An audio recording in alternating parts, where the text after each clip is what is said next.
Circuit ফালাই দিয়ে আমরা নতুন সার্কিট ইনপুট করে দেব।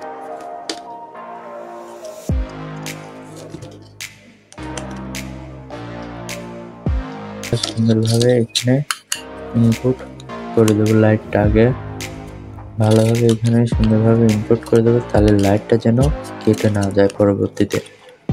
বা এখানে থার্মাল পেস্ট আছে, থার্মাল পেস্ট ইউজ করতে পারেন, ওইগুলো ইউজ করলে বেশি ভালো হয়।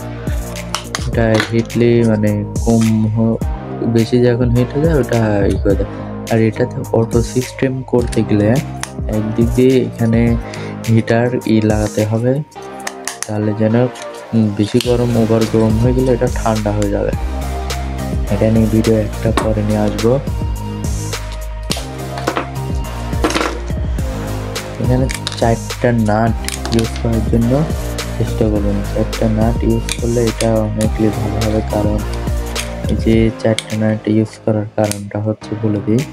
এখানে যাতে নাট ইউজ করবেন সাথে নাটগুলা কারেন্টে মানে যে গরম হয় সেই গরমগুলো নাটগুলো ঠান্ডা করে, নাটগুলো ওভারহিট হয়ে যায়, এই জন্য নাটগুলো ঠান্ডা করে দেয় যেন লাইট কাটার সম্ভাবনা কম থাকে। এই দুই পাশে আরো 2টা নাট ইনপুট করে আন। 4টা নাট এখানে অলরেডি দিয়ে দিয়েছি, দেওয়ার কারণে যে হিট সিং একদম পুরাভাবে সেট হয়ে গেছে, তাহলে কোনো যেন না হয়।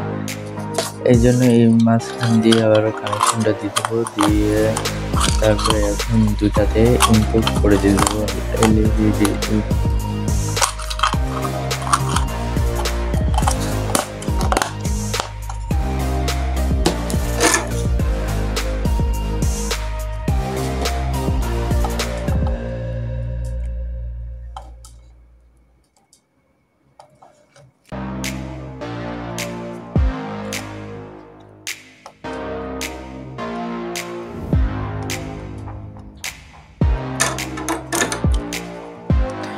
ভোল্ট এখানে ইনপুট দিয়েছে, এখন দেখবেন আমাদের লাইট ইন্ডিকেটর করতেছে।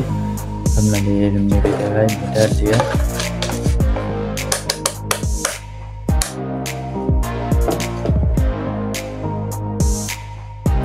এখন খুললে এখানে ধরবে একটা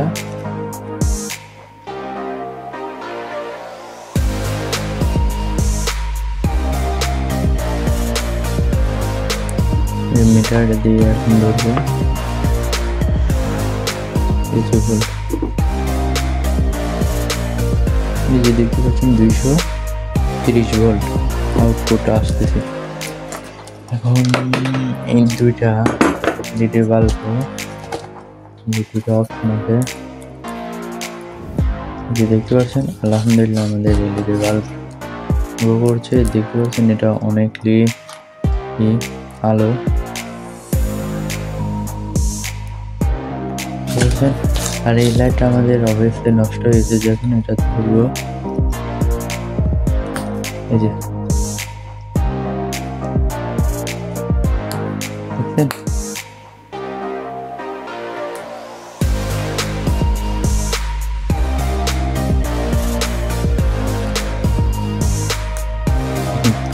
লাইটগুলা কেটে গেছে।